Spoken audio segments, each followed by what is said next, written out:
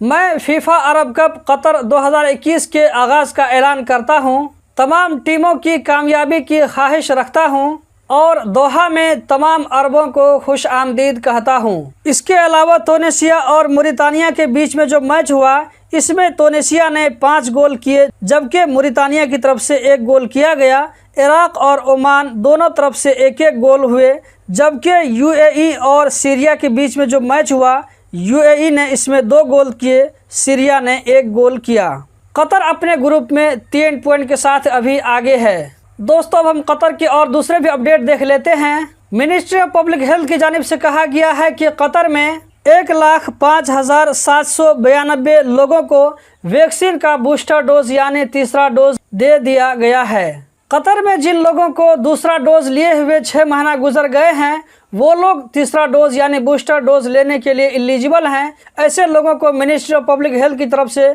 Phone करके contact करके उनको वैक्सीन लेने के लिए अपॉइंटमेंट किया जाता है, क्योंकि 6 महीना के बाद में वैक्सीन का असर बॉडी के अंदर से कम होने लगता है। आज यानी बुध को सूक वाकिफ में फ्लावर फेस्टिवल लगने वाला है, जिसमें लोकल फार्म्स और नर्सरी पार्टिसिपेट करेंगे। इस फेस्टिवल में जाने वालों को अपना एहतराज स्टेटस भी चेक करवाना होगा, जबकि सूक वाकिफ में जब तक आप रहेंगे उसके दरमियान आपको फेस मास्क लगाना ज़रूरी होगा। दोस्तों, कतर में बहुत सारे ऐसे मैन पावर हैं, बहुत सारे ऐसी एजेंसी है जो कि दूसरों के लिए बाहर से वर्कर को मंगवाते हैं।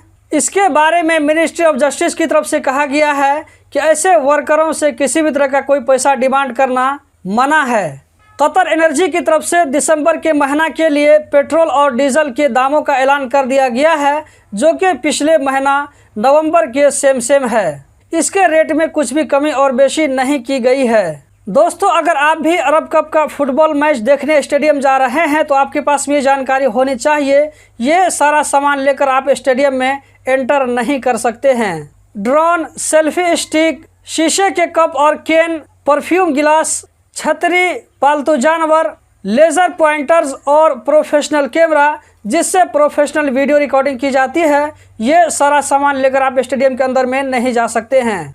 कतर फंड फॉर डेवलपमेंट ने नेपाल को कोरोना से मुकाबला करने के लिए मेडिकल सप्लाई की शिपमेंट भेजकर नेपाल की मदद की है। मिनिस्ट्री ऑफ पब्लिक हेल्थ की जानिब से कहा गया है कि कतर में 30 नवंबर को पिछले 24 घंटों में 157 कोरोना के नए केस रिकॉर्ड हुए, 134 लोकल लोगों में, जबकि 23 बाहर से आने वालों में।